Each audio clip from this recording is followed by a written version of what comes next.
All right, friends, it's time to give you loyal listeners a discount on protein powder. You may or may not know, but I launched my very first protein powder 2 years ago. It's a grass-fed beef isolate with only 3 ingredients: grass-fed beef, either organic cacao or organic vanilla, and organic monk fruit. Now, if you don't want any of the added flavor and sweeteners, you can also just get unflavored.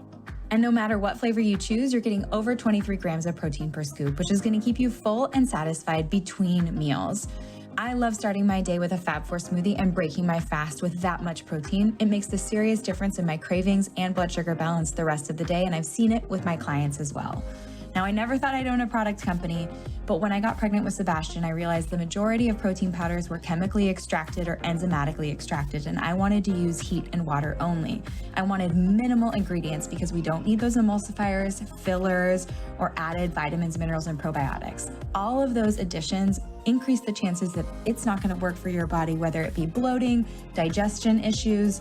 I just wanted pure, clean protein to keep you full and satisfied so you could build the most delicious Fab4 smoothie. And I have to say, I'm pretty proud of the flavor. If you take a look at our reviews on Amazon, you'll see 5-star reviews for flavor. And that is key, because if you don't love your Fab4 smoothie and you don't love drinking your protein powder, you're not going to do it. It won't become a habit, and it's consistency that outpaces everything. So if you're here and you're listening and you want to give our protein powder a try, use the code PODCAST5 for $5 off your order. And let me know if you love it. My favorite ways to apply this protein powder is in my Fab4 smoothie, making freezer fudge, making chocolate milk, making hot chocolate, and throwing the unflavored into all my kids' baked goods. So let me know how you use it. Let me know if you love it, and share this podcast deal with your friends. Hey guys, welcome back to the podcast. Today's podcast is sponsored by Forager Project. It's a family-owned and operated company. Forager Project crafts 100% organic, dairy-free yogurts, kefirs, milks, and sour cream using their hero ingredient, organic cashews, which makes the creamiest, most delicious base for all its products.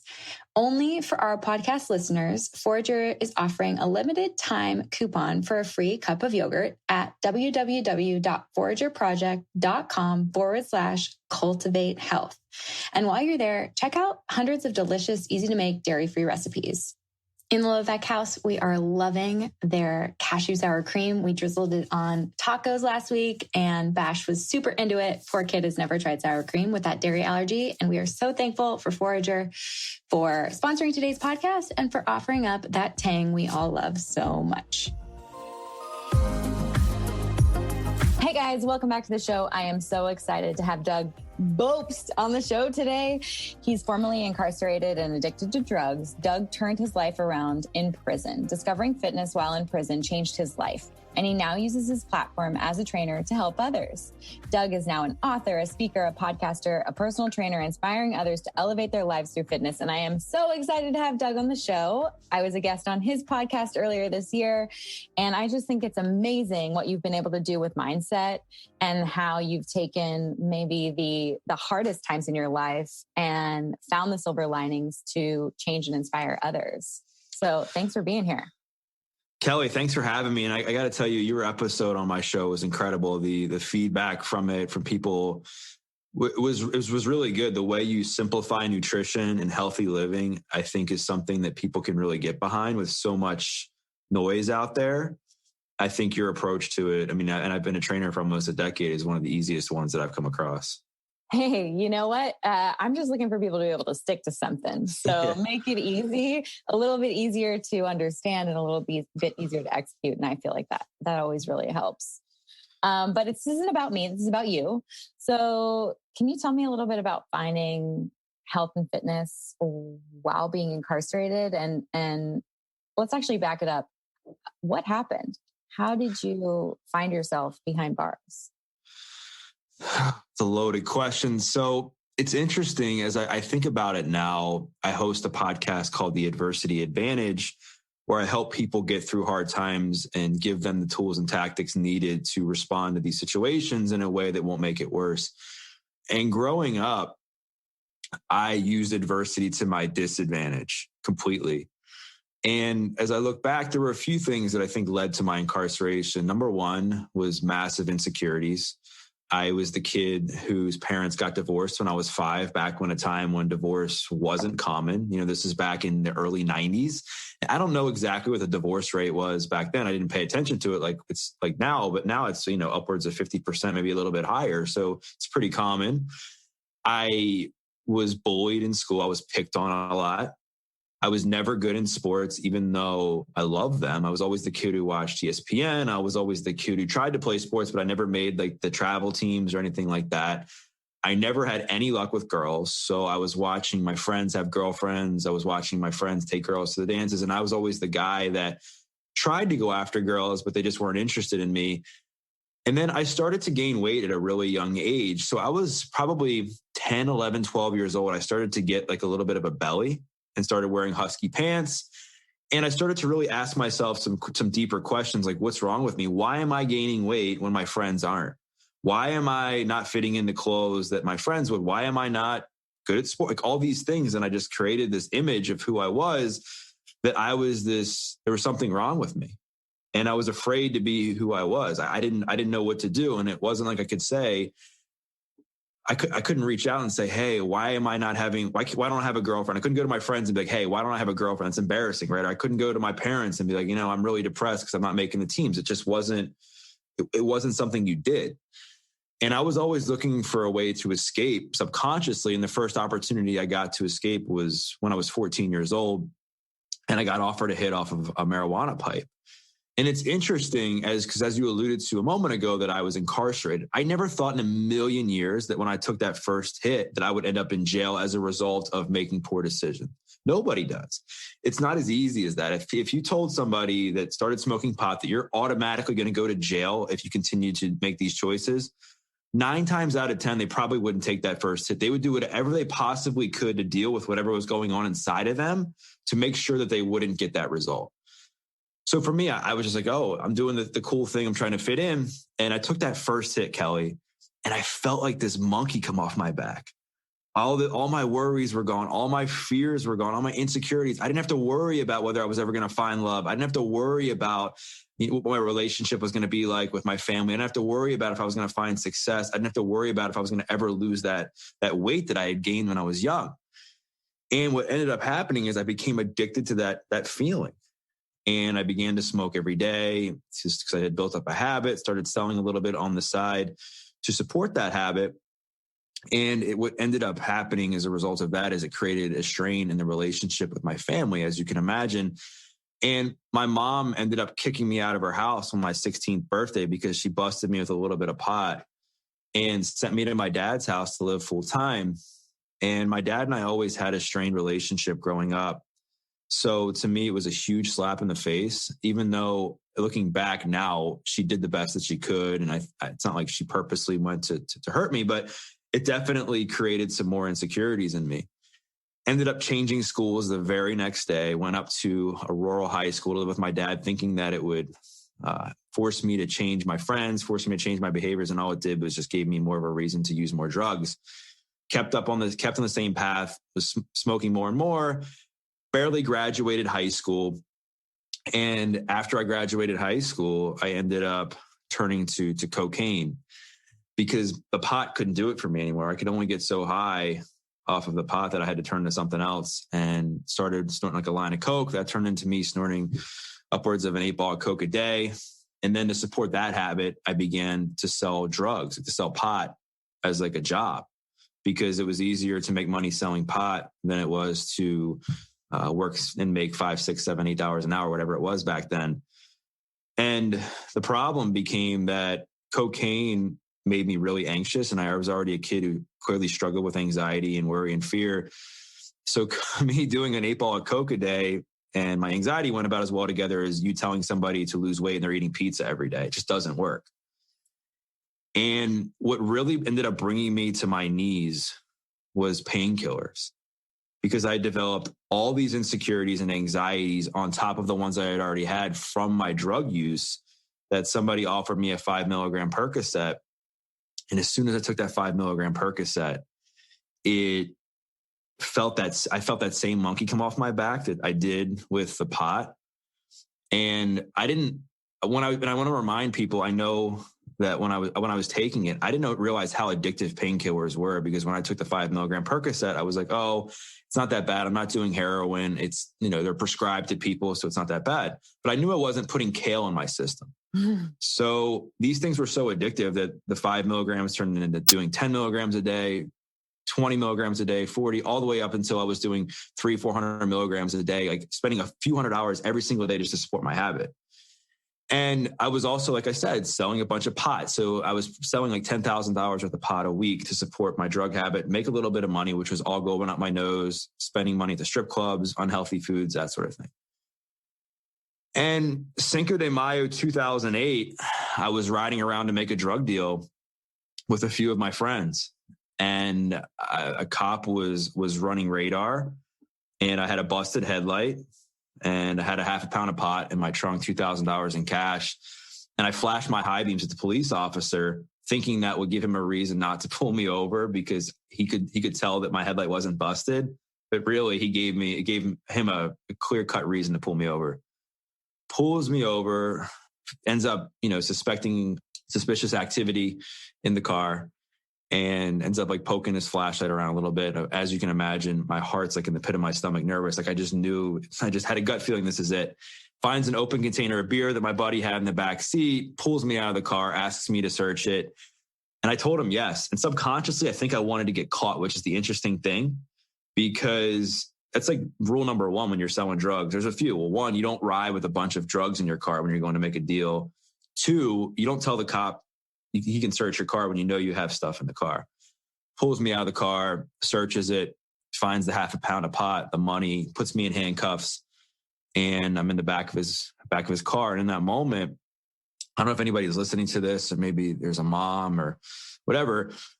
When you hit a point like that in your life, you think about, how did I get here?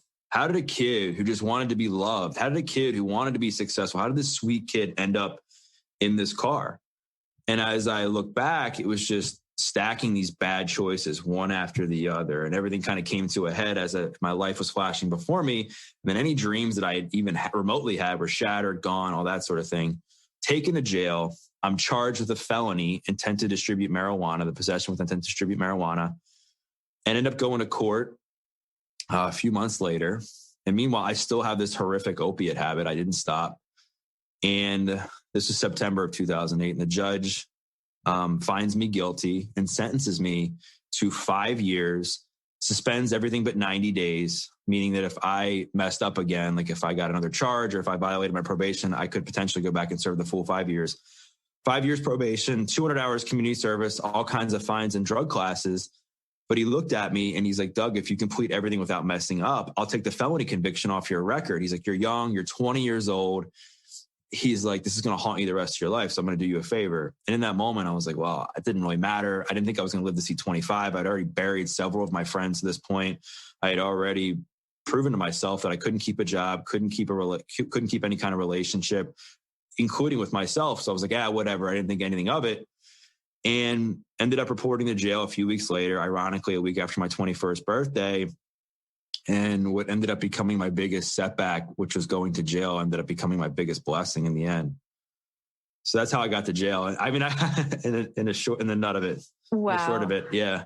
I have like major body chills. Like I have to say, as a mom of 2 boys and just as a mom in general, and being so newly postpartum and thinking about these innocent little children and what they need, and to think that you felt insecure in your body and insecure with your friends and with girls, and when it came to sports, and that you just needed like a huge hug and support to know that like you were loved, whether you were good at sports or if the girls loved you or not. Like that, it really hits home for me, because it's our responsibility as parents to show that love is not conditional and that it's there for our children no matter what. And I do think that, thinking back in the 90s and the 80s, and, I don't think that the parents were equipped with the same kind of, parenting books and understanding of like how and what we need as children. But I am so glad that what was like the worst moment in your life as a young adolescent turned into such a blessing. And what you're giving back to the world today is, I'm sure there are parents listening that are thinking about, how they love their children, how they show up for their children. And it's just, it's scary. Like drugs are scary. It's something that people think, oh, it's not going to be me. Just one hit here, one hit there. I don't have a problem, but it's amazing the biochemistry that can happen in the brain and how addiction works. And you just, it's something to be aware of, I think, for sure. So let's talk about how you found your new love and your new addiction, which is health and fitness, and why you're here and what you're doing today. So you go to jail, you're behind bars. How do you find fitness and health? Another crazy story. And then first, I just wanted to say, like, as I look back growing up and what I would have needed, I don't know what I would have needed, but the love part was definitely important. But what I always tell my mom, it's funny. She's like, is there anything you wish I would have done differently? And I said, yeah, I wish you would have asked me why I was doing drugs, not the fact that I was, because I believe drug addiction is a symptom of something inside. Like, people are struggling and using that as a Band-Aid to deal with some wounds. Right. And it's hard because as a male, and this is just reality. To me, I thought to be successful as a guy, you had to be dating a hot girl. You had to be great at sports. You had to be doing all these things, which I was the polar opposite of. So as somebody who already had insecurities inside of me with my own stuff and my inability to deal with my emotions, you stack being rejected by girls in a time where I was already so low, that just kept, putting my face in the mud even further. Wait, I'm going to stop you because that's really important. Okay. What you asked your mom to do was to ask you questions, to go deeper, to get emotional with you, to uncover those layers that maybe made her uncomfortable. And I think that's where the rubber meets the road. It's like, it's uncomfortable to talk about our feelings. So you're masking them and treating them with drugs. She maybe didn't have the capability to do that at that time. And that never taught you how to do that either, which is ask for help or talk about feelings. And I know that is something that our generation is really, really taking so seriously when it comes to our kids, is like, how do we get them to open up? How do we show that vulnerability and emotions are 100% acceptable and loved anyways, just so. Well, I think there's two opposite sides of the spectrum that I think happen when it comes to these things. One is you don't say anything. Yeah. Right. And that causes problems. Like, the parent doesn't say anything. And then the other side is the parent just comes down at them like a hammer on a nail. And that just when you're in a position when you're feeling so low and ashamed of yourself, like, hammering that nail further into the ground just makes it so much worse. Shameful. Yeah. Oh yeah. And not that, and I also want to make sure I differentiate, not that that a parent should agree with their kid making these choices. I'm not saying that at all. I'm just saying your approach delivery is everything in life. I don't care if you're in a relationship, we're talking about like a romantic relationship or a parent-child relationship, delivery and approach is everything. Right. So what I try to tell parents is a few things. Try to come alongside of them, right? Try to help guide them in a way, love them no matter what, like where they're at, show them love. And it doesn't mean financially, like just throw them money. Really tell them that you're there for them. Ask them questions. Yeah. Offer support. Emotional support in whatever way you can. And then destigmatize what you're going through, because I think a lot of parents become embarrassed and ashamed themselves, especially if they have raised their kids in a pretty good environment. They're like, how could this happen to Johnny? How could this happen to Sue? Like, they went to this school, they went to that school, we've gone on these trips. How did this happen?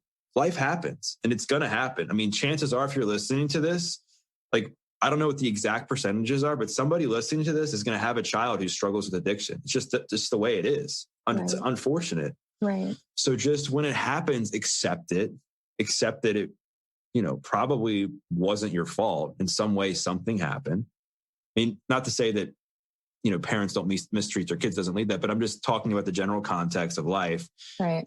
And don't be afraid to raise your hand and ask for help and talk to your friends and say, hey, listen, like, my kid is struggling with this. I really need your support right now. from an outside perspective, like, do you have any advice? Like, lean on other people. Because what I always say, would you rather be raising your hand and telling your friends that you need some help because your child's struggling, or do you want to be telling your friends that they died? Like, which do you want? Right. Because I think part of it is the shame, Kelly. Like, I think parents, we have the ego and they're embarrassed. They're like, oh my gosh, I don't want to admit that my kid has a problem because it's a reflection on me. And that's why I say it's probably in some capacity not your fault. You didn't put the drug inside of them, right? But I think it is your responsibility to handle it in a way that's not shameful, that's loving, walking alongside of them. And I always tell parents to make sure they're taking care of their own health through this, because it's traumatic. It's stressful. It's going to cause a lot of anxiety, grief, depression. So make sure that you're taking care of yourself so that you can be that parent that your kid needs during that time. Yeah.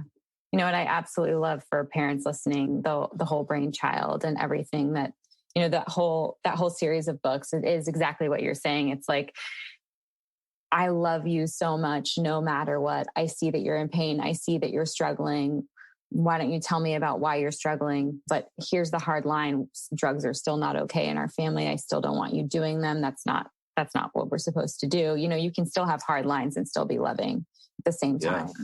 Yeah. And that was one of the, and growing up, I remember I wasn't a golden child. Like I'll admit, like I was the kid you didn't want your daughter to date. I was the kid you didn't want your son to hang out with. No, I'm being serious. And I never thought I'd be honestly having a conversation with you in this capacity about this. I didn't.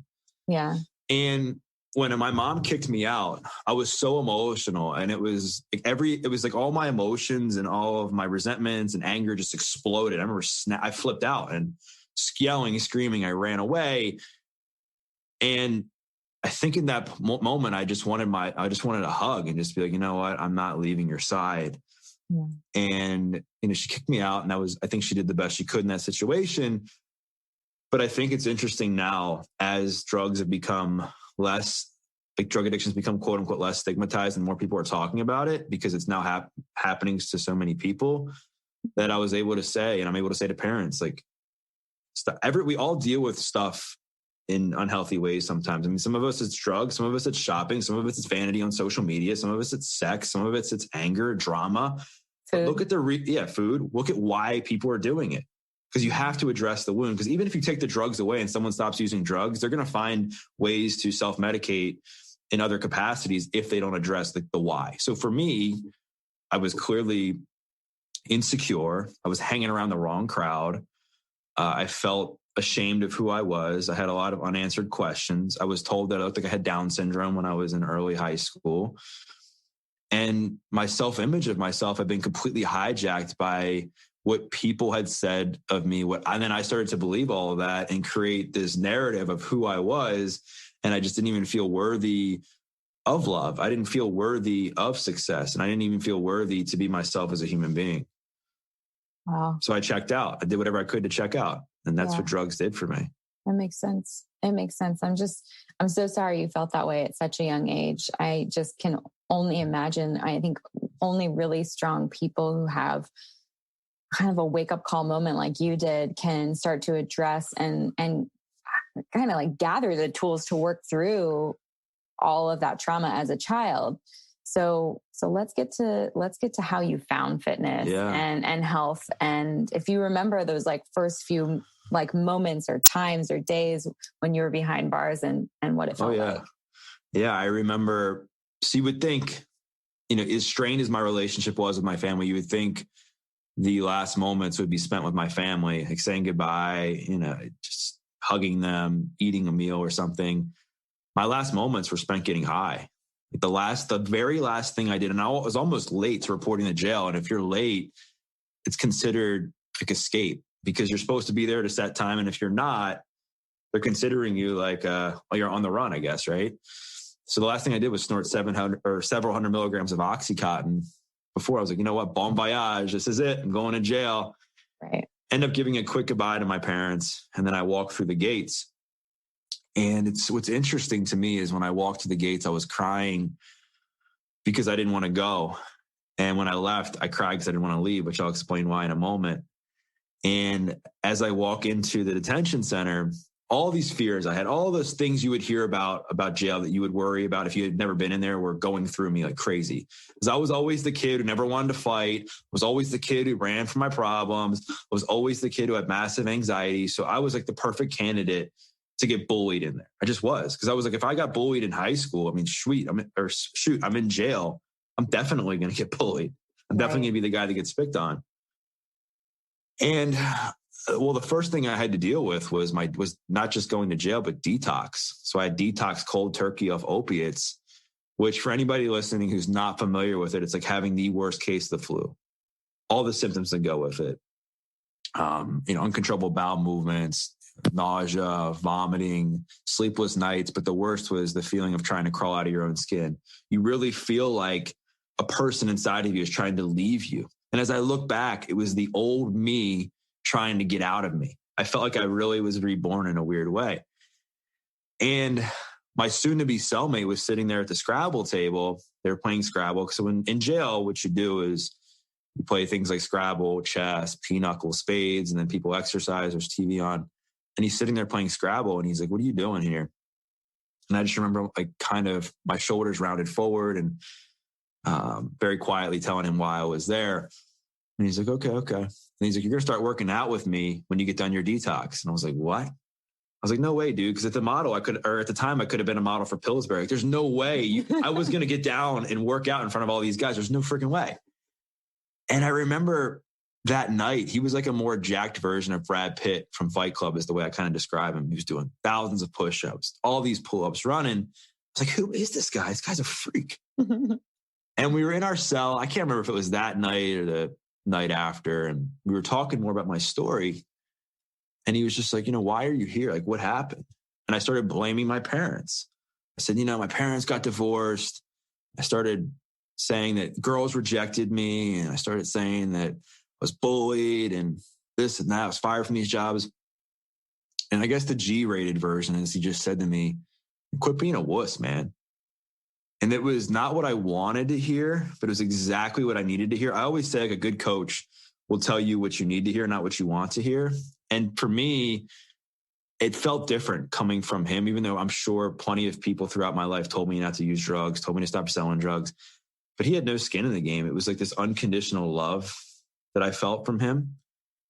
And I was just like, "What do you mean?" He's like, "You got yourself here, man." He's like, "There's plenty of people that have gone through what you went through and they didn't end up in jail." He's like, "It's up to you." He's like, "If you want your life to get better, you have to make the choices and decide to change. No one's going to do it for you." He's like, "So you can be a man and look yourself in the mirror and say, all right, you're here. What are you going to do about it? Make the right choices to move forward.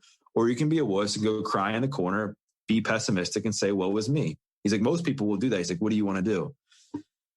And just like many people, when they hear that, I was like so angry at first, but then I thought to myself, I was like, man, I think he's really right. Like my logical mind was starting to go a little bit because the drugs had been out of my system. I'm like, all right, I've been blaming everybody for my problems until this point, and it's gotten me in jail, a convicted felon.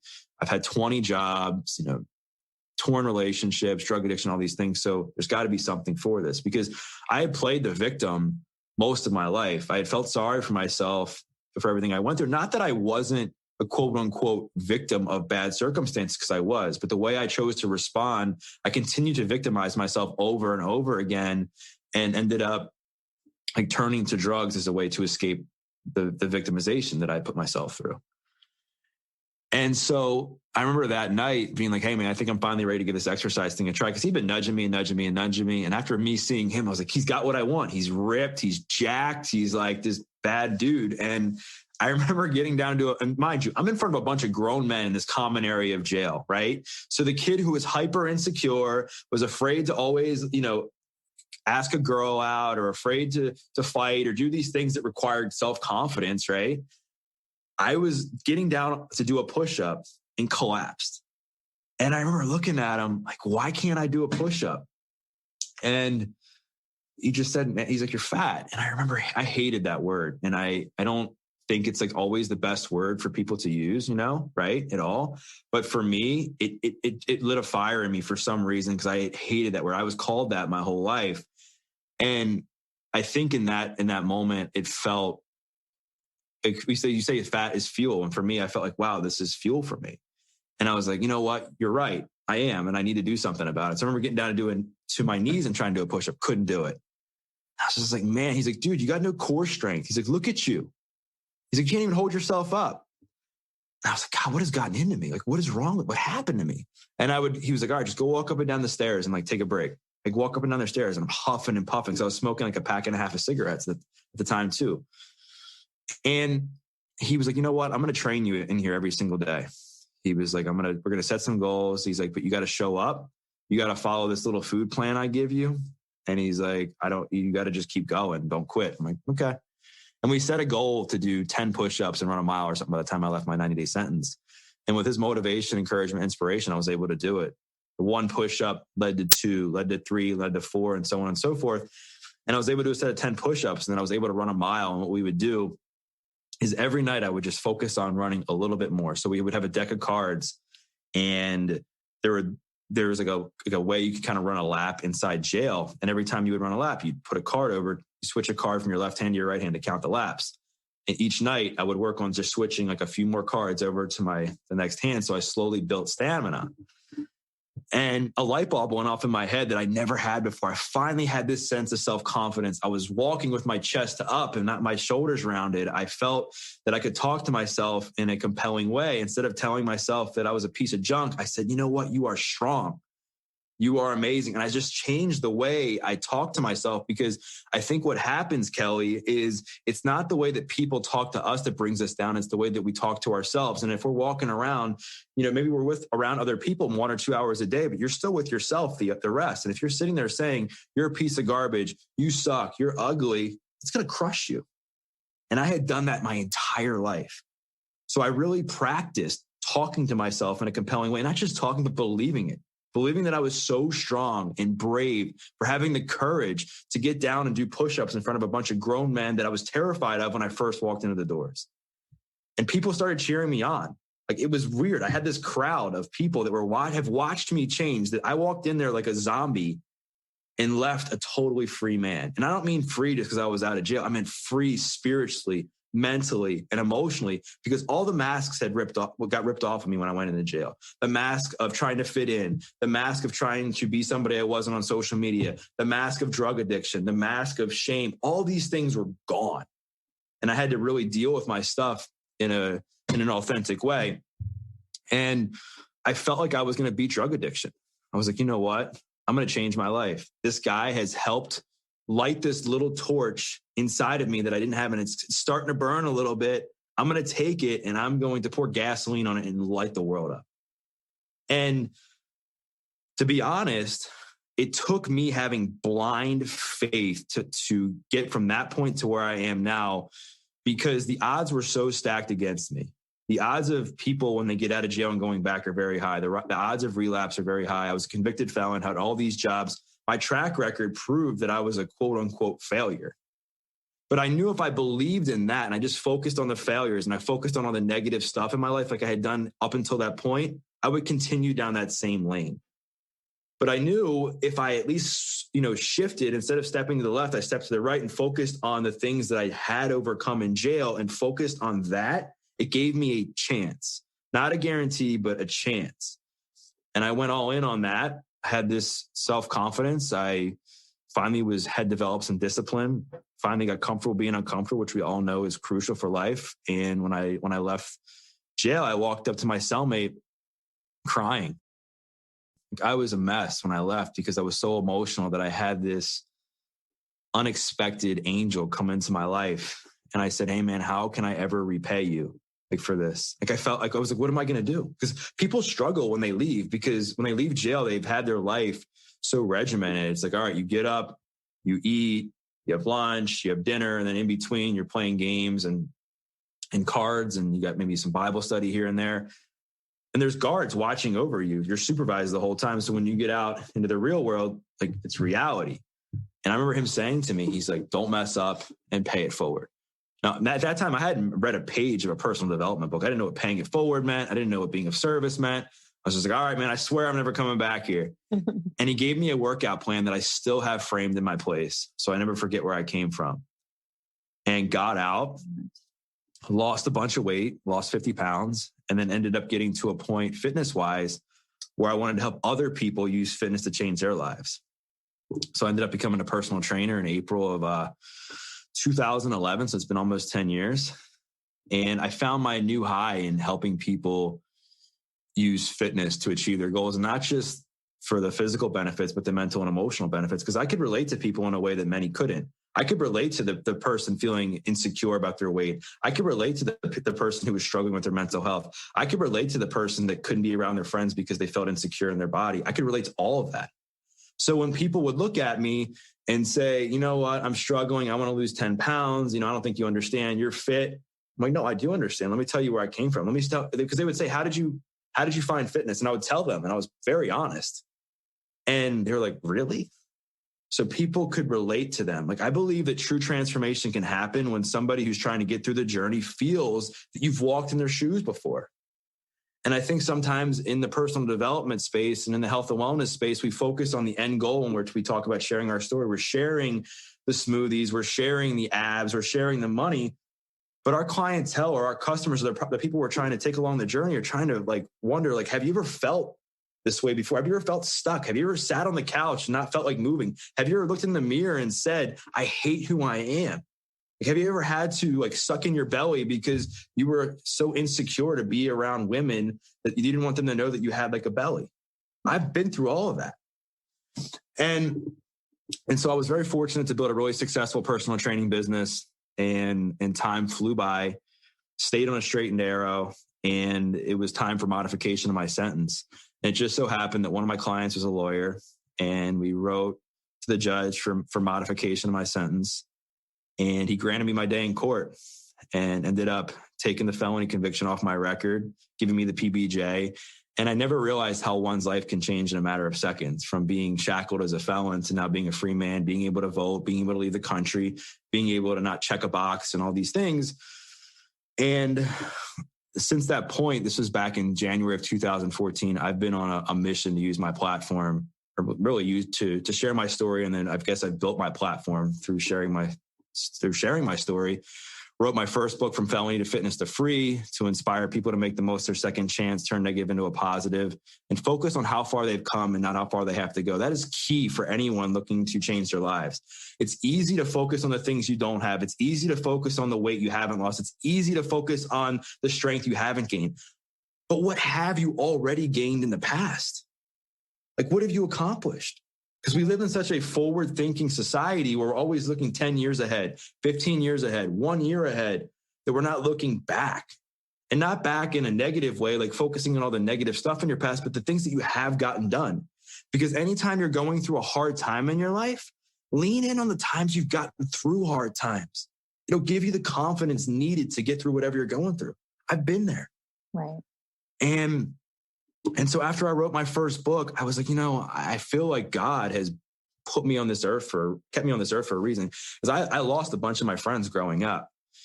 And so I've just really been passionate about sharing my story. I've written a couple other books along the way. I was voted as a fitness hero by the Baltimore Sun back in, I think it was 2015.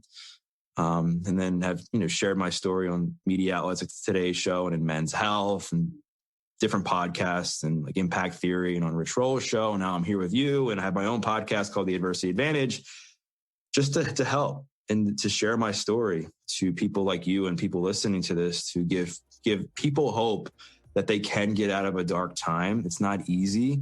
It's not going to be perfect, but dang, it's so worth it.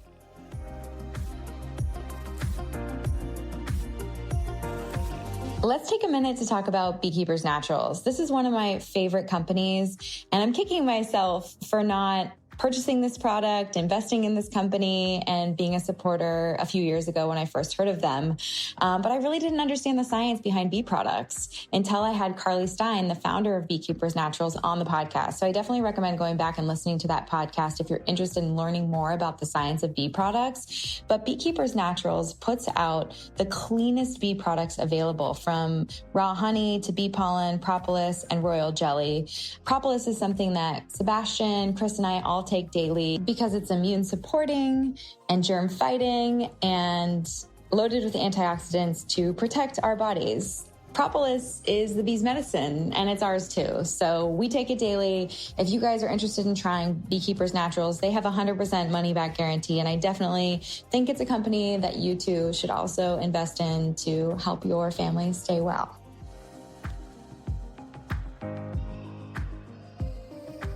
It is a true testament looking back. And I love what you said there, looking back for the positives, because I think so many of us, we're looking too far forward and that gives us anxiety, or we're looking in the rearview mirror and it makes us feel depressed about what we didn't get done or what mistakes we made. And instead of looking back for those positives and looking at the day-to-day things you did to make real changes in your life. You said that you got out of jail and you continued on this fitness path and you lost 50 pounds. Like, people have these big goals, like 50 pounds, 75 pounds, that they want to shed, not only emotionally and physically, but that there's a whole journey in between there where you made those positive decisions again and again and again for yourself. So I'm curious, looking back, I think about this transition of those tears coming down your face as you left jail and walking into your new life. What did the day-to-day look like for you in those very first few days and weeks after getting out? And how did you continue on that positive momentum that you had really started in jail? So I think my codependency probably helped me a little bit, because I was so codependent on my cellmate that I didn't want to let him down. And I felt that if I failed, that, he was going to hate me forever. So, I definitely had that to lean on. And what really helped me was my grandparents actually ended up taking me in, and they said, you can live here. We're not going to charge you rent. We're not going to charge you for food. We'll give you spending money, but you have to have skin in the game. You got to keep your room straight, which was, to me, seemed like a mountain. Before I went to jail, it was like the biggest slob. You got to keep your room straight. You got to bring us receipts if we give you money. You have to have a job. You have to exercise. You have to take care of yourself. Like, you have to prove to us that you're kind of continuing on the path, and we'll support you along the way.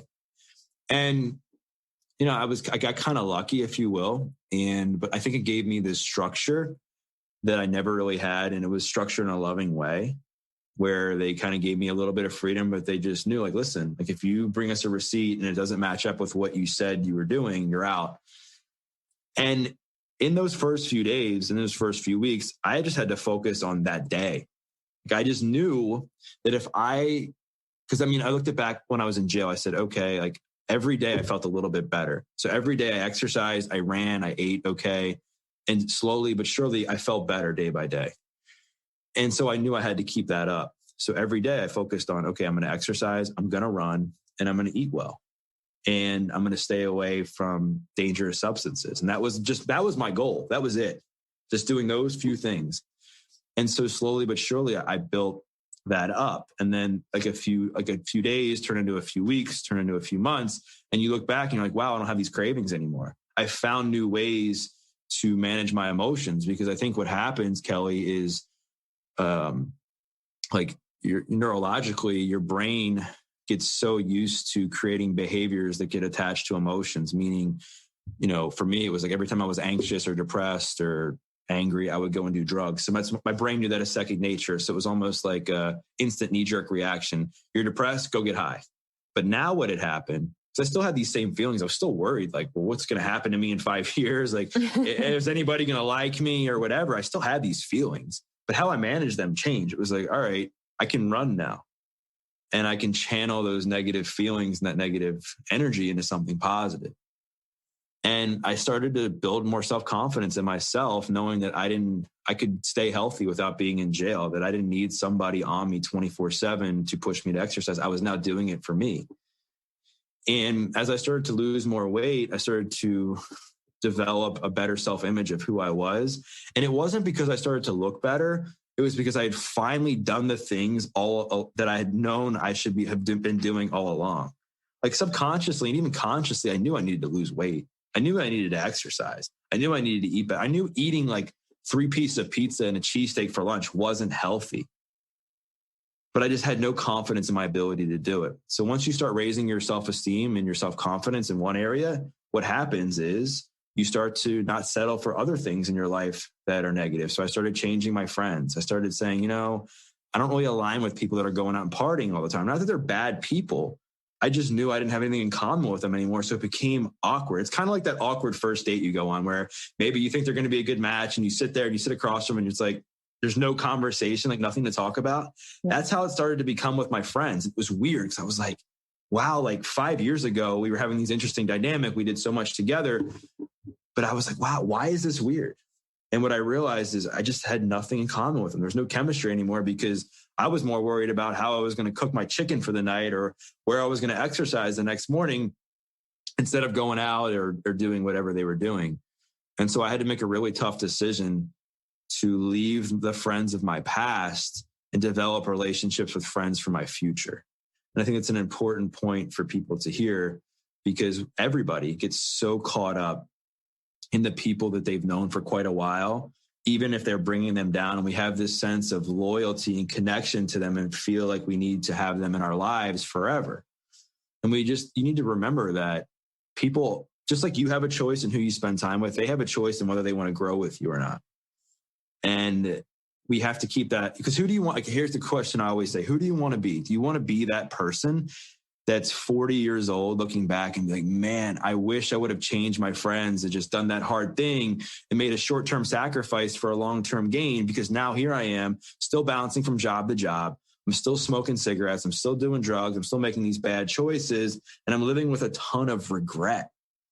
Or do you want to be that person that's 40 and saying, you know what, like those first few months of changing my friends were hard. It was hard laying on the couch like I did with my grandparents, like watching the Food Network and watching Dancing with the Stars on a Friday and Saturday night. That was hard, having to deal with Doug. And it was hard to wonder if I was going to ever find any new friends or not. That was really challenging for me. But it taught me a lot of lessons and wisdom about life. And I got through it. And now that same Doug, I'm not 40 yet, but I'll be at 40 and I'll be looking back and like, man, I'm so thankful that I was able to change my friends, make some tough decisions in the short term so the long term I could be more fulfilled and happy. And as a result of me surrounding myself with the right people and continuing to evolve, I've been able to do a lot of what I've been able to do. So that was a big thing, was changing my friends. And then getting more passionate about food really helped me too, because I never understood what quote unquote eating healthy meant. I mean, I knew what it was, but I didn't know how it really affected your mental health. I just thought it was a physical health thing. And then I started to read different health magazines and different books and researching on nutrition and how to build muscle and how to eat for sustainability. And it just turned into a new passion of mine. And that led up to me wanting to become a trainer, even though I had no formal education in training. I just knew that I wanted to help people and I wanted to give back and pass the torch. Like I didn't even know, I had no idea what was going to happen with my training career. I just went in and was like, I want to do this for fun. I would do it for free. And then I think it's just no coincidence that I had so much success because I was hyper aligned with my soul and everything. I love that so much. You've highlighted a couple things that I think are really important when it comes to leveling up and growing and changing. And the friends piece is really big. Yeah. I have had clients in the past who, it might not be drugs, but it may be like in their early 20s and all their friends are going to the clubs and they're having vodka soda on top of vodka soda and waking up feeling horrible and they don't align with that life. And it's scary to think like, I'll be lonely. I won't be, what will they think of me? And really creating those new relationships with people who are leading a healthier life or leveling up or people that you can aspire to be. I mean, that's how we all grow. Where were the first relationships built for you after kind of deciding that your original friend group, the OGs, were maybe a little too party focused? Well, I want to kind of piggyback off something you said just really quick. I think it's better to be lonely and sitting by yourself to feel lonely when you're around your friends or around people, because now there's there's room for growth when you're lonely by yourself. You can really look at your feelings, look at your emotions, look at what you're doing, and you can build off of that. But if you're just caught up in being codependent or trying to fit in and being an imposter, right? People talk about imposter syndrome all the time. And I just posted something like the easiest way to become an imposter is to be trying to fit in with everyone else instead of developing your own identity, right? So, and when you're trying to fit in with everybody else and you're feeling the sense of lonely and unfulfillment because you know you shouldn't be hanging around these people and it's bringing your life down, it's hard to work off of that because you're caught up in that toxic cycle. And until you get out of that, you're able to sit at home or sit by yourself and say, these are my values. These are my beliefs. These are the people I want to surround myself with. And I'm not sacrificing any of that right now to hang out with people that I don't align with. When you make those decisions, it becomes a lot easier to take a step forward. So for me, what helped me tremendously was getting in the gym. I think when anyone is trying to meet new people, new health with who have healthy lifestyle and goals and that sort of thing, is go to the gym. Because most people in there are in there to better themselves. Most people in there are looking to change their life, whether it's lose some weight, gain some muscle. People tend to be happier in the gym because they're doing things that make them feel good about themselves. And so I started to develop a few friends in the gym. And then when I got my job as a trainer, I remember my buddy, it was one of my best friends to this day, this guy, Billy. I saw him, he had built a nice book of business at the gym, and it's like, wow, his clients seem to like him. He seems happy. He just seemed like a cool dude. I wanted to be like him. Not like him, like I wanted to be his exact person, but I wanted to be able to grow a business similar to what he had. I wanted raving fans. It looked like he was having fun. He kept himself fit along the way. I just was like, I want to be like that. Right. And I had learned about the power of mentors just when I was in jail, I guess subconsciously, right? I didn't think it was going to be that big of a deal to me. And I remember going up to him like, hey man, I'd love to pick your brain on training and learn how to build a business. And he kind of gave me a lot of advice that I think that I'm sure he'd given to other people through the years, but I listened to it, took it and ran with it. And I think he felt a sense of peace and connection with that because I was kind of like his little protege. Little brother. Yeah. And we became good friends. And then I just built other relationships with different people in the fitness community. And then I got offered to go to a mentorship with this guy, Todd Durkin, who was a trainer out in San Diego, who has ended up was a coach and mentor of mine for a while. And I remember going to this mentorship thinking, this is back, we were in San Diego. This is in the early 2010s. I want to say 2011, 2012. I can't remember the exact year. But I remember going out there and thinking we were going to learn how to do a better lunge or how to make, a better meal, or whatever it was, like the fitness wise. But it was really, we talked about life goals. Like, how do you want to be remembered when you end your life, when your life ends, or what's your goals 5 years from now, or what do your daily habits look like? All these things. And I was like 21, 22, 23. I forget. I was early 20s. I was young and I was so scared because it was just stuff I had never thought about in my life. And I knew Kelly had this potential deep down that was stuck with my story. And I remember telling my story of how I got into fitness. They're like, you need to write a book. I was like, nah, no way. Like, I barely graduated high school. And because of attending that event and getting involved in his program, it pushed me to write my first book. Gave me the belief in myself and these people around me that helped elevate me. And from that moment on, I was like, I need to have people that are like this in my life, people that are pushing me to be better. Because what would happen was I would come home and then it would be like normal. It'd be like a buzzkill. I was like, man, these people aren't as happy. They're not as energetic. Like, where are the people setting goals? Where are the people doing these things? And so that's kept me on track to really making sure that I'm around people that continue to elevate me and not being the smartest person in the room. Because I was always the guy that felt insecure to hop into these rooms where people were smarter than me. I mean, I have conversations with people on my show that are way smarter than me that like sometimes I'm like researching them. I'm like, gosh, I'm like, my brain is like mush just trying to think about all the stuff I have to try to learn and remember. But it challenges me to be a better person because when you surround yourself with people that are smarter than you, you become smarter as a result because you start to think like them or you start to act like them or they start to rub off on you in a way. And you develop a sense of humility, which is crucial for self-confidence and knowing that you don't know everything. And that it's okay to ask for help, right? And I think in life, sometimes we're afraid to raise our hands and call a friend or call a coach or whoever and say, you know what, I'm really struggling right now with my mental health. I'm struggling with my fitness. I'm struggling as a parent. I'm struggling as a kid. Help me. And I cannot encourage people enough that if they are struggling with anything, and they feel the need to reach out and ask for help, I mean, just do it. You won't regret it.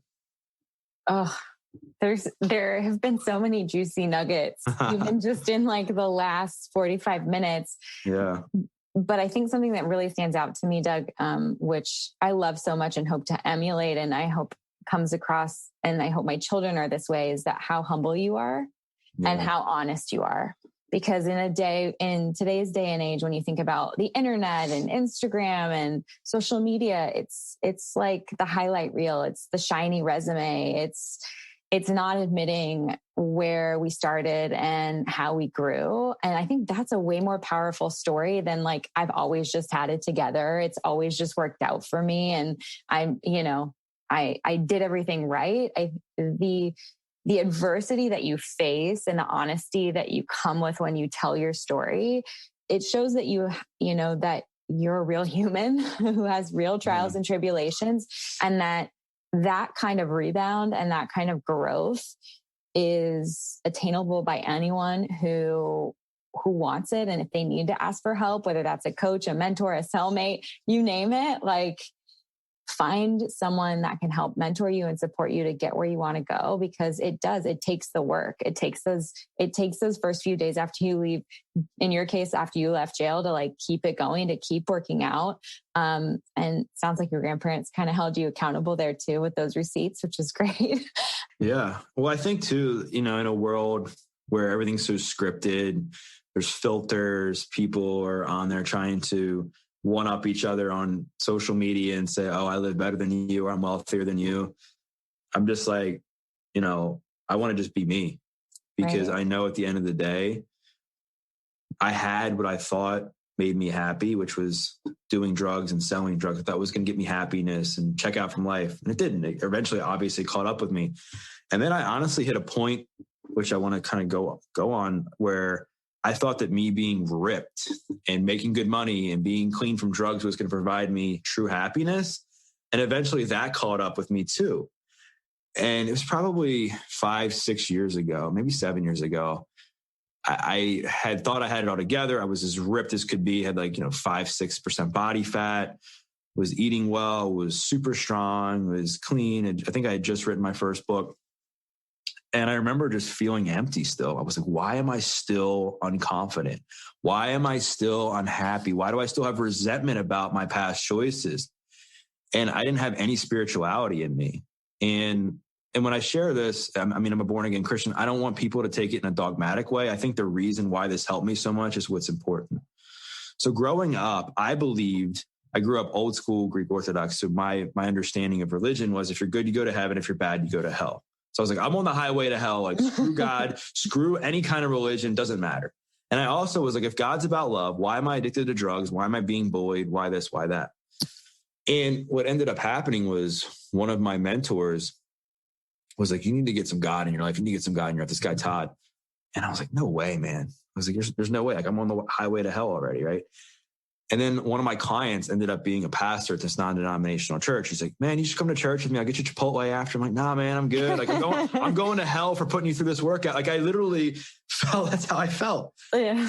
And I remember just hitting this moment, Kelly, and I broke down, because I just had thought that being ripped or chasing after girls or doing whatever was going to make me happy. And it did in the short term, but that cup gets empty really fast.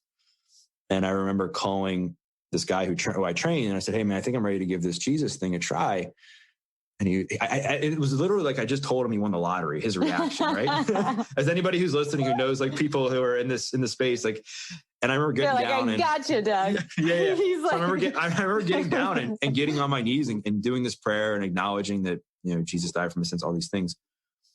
And I felt that same monkey come off my back that I felt doing drugs.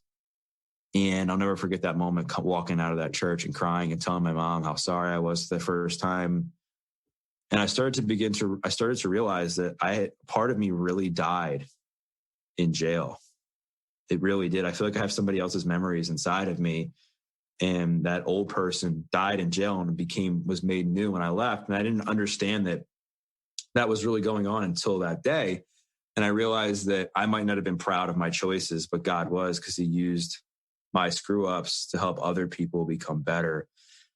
And that's the big reason for me, is knowing that everything happened for me and not to me, because regardless, we all go through stuff, and you can look at the situation. Again, everybody says, this happens for you, not to you. And it's legitimate, because if I had just said, this is happening to me, why me? Poor me. What is that going to do to my psyche? Right. It's going to make me feel sorry for myself. It's going to make me have resentment. It's going to make me not be able to move forward in life. It's going to keep me, shackled, right? But when I look at that it happened for me, now there's power. Now there's purpose. Now there's okay, I have these lessons and wisdom that I've not only been able to better myself with, I want to tell the world. I want to tell the world that you can use adversity to your advantage. I want to tell the world that dark times can become light. I want to tell people that you can get through the storm. You just have to stand there and wait for the blessings. And sometimes our biggest blessings, the most unexpected things that are great that happen to us, come in our moments of darkest times. Because remember, it's just like when the sun goes down. In order for the sun to come up and there to be light, it has to get dark. And it's the same thing with life. Light will come. I always tell people, faith to me is not religious. It's not dogmatic in any way. It's simply believing in the unseen. It's standing in that dark place, having no idea where you are, having no idea what's in front of you. You can't see anything. It's pitch black. But you keep taking one step forward, one small step, 1 foot in front of there, and believing that if you just keep going, making the right choices, you will see light. Doesn't matter when, doesn't matter how, you just believe subconsciously that you're going to keep going and walking by faith. But what happens is people get fearful because they're impatient, or they end up saying, you know what, this is too scary, this is too uncomfortable. And they end up staying shackled there, stranded. They're stuck. And that's where fear keeps them. Or even worse, it keeps them going back to their comfortable place and hanging out with old friends, going back to old bad decisions and doing bad things, because their level of faith just isn't where it needs to be. So I just wanted to kind of make sure that I shared that as well. I love that so much. I keep saying I love that because I can't tell you how many times sitting down with a client and having vanity goals for a size jean or a number on a scale is it's the gateway to get them to what it feels like to feel good about themselves, but it's never the end goal. It's always sort of this gate that opens up their eyes to, I need to love myself more. I need to expect more from my partner. I want to be different. I want a different career. I want to do better. I want to give back. What is my purpose?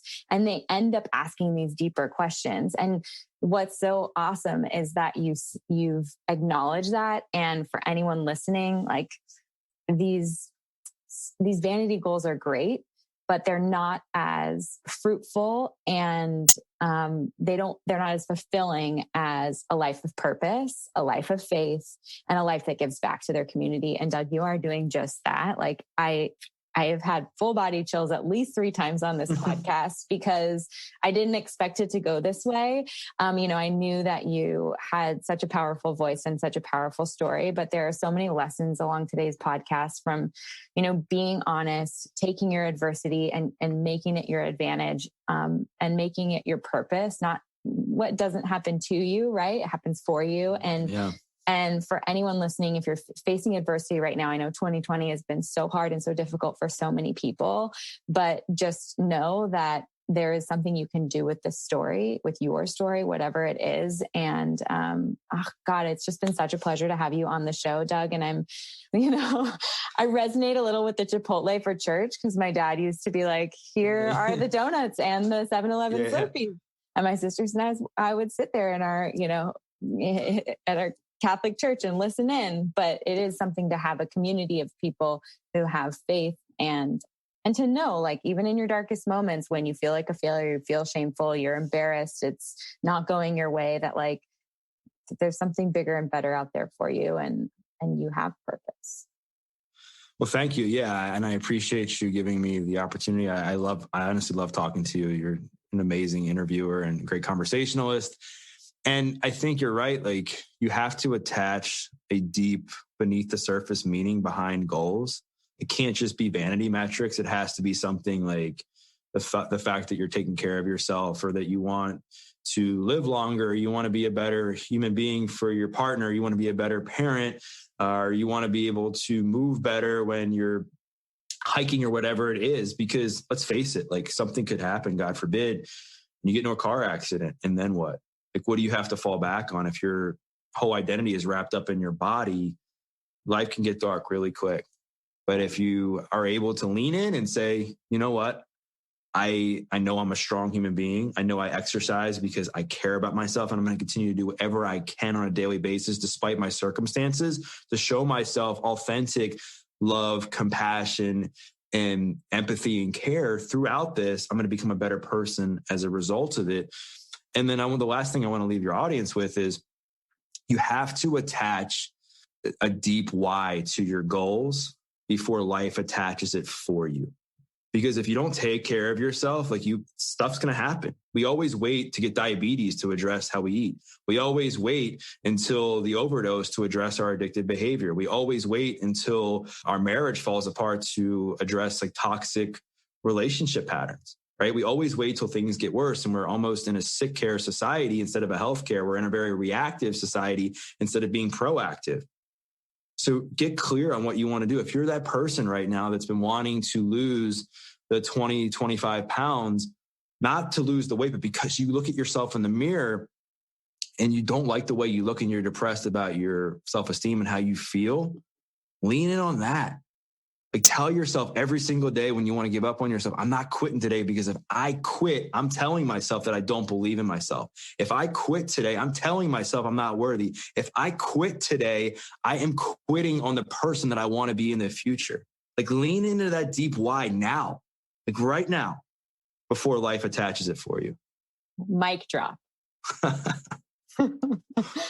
Oh God, all the feels. I feel like I can go take on the world right now, Doug. I'm ready to go. Who else can I have on the show like Doug? I feel so good. Yeah, thank you. No, it's awesome. That was great. I'm so stoked to share this episode. I'm going to just leave this talking part in because I am so, I think people need to be as authentic as you are. I think they need to tell their story in a unfiltered, transparent way, because that's when everyone else learns that it's okay to be human and what can we make of it. So Doug, thank you so much for being here. Please tell everyone where they can follow along because they need your positive juju in their life. Yeah. So I guess before, I just want to say, I think at the end of the day, the reason I try to be as raw and real as I am, I don't sound like I prepared. I'm all right, I want to hit them on these points, is because at the end of the day, that's people will relate to you when they feel like you can relate to them, right? When they feel that you have some sort of connection to them. And if you come off all scripted or you're very to the point, with everything, it's hard to relate to somebody who might be listening to the podcast and maybe they feel insecure and they're like, oh, I could never do that, or I could never do this. But when they hear someone who sounds maybe kind of like them, maybe they're stuttering a little bit, or they're sharing authentically and real, or they're hitting some pain points, wow, I get that person. Mm-hmm. So if you want to find out more about me, I guess the place I'm more active, the most active, is on Instagram. I'm at Doug Bopst. And then my podcast is the Adversity Advantage podcast. And then I guess with Clubhouse now, you can find me on Clubhouse at Doug Bopst as well. So fun. I'll link everything in the show notes, and we'll make sure your books are linked there and your stories and all of that good stuff. Doug, you're the best. I appreciate you so much. Thank you. Thanks, Kelly. This is awesome. Thank you for listening to Be Well by Kelly. Please subscribe to the show on Apple Podcasts, Spotify, or wherever you listen to podcasts. Learn more at bewellbykelly.com and follow me on Instagram at bewellbykelly. I would love if you picked up my books, Body Love and Body Love Every Day. They're sold on Amazon and at all major booksellers.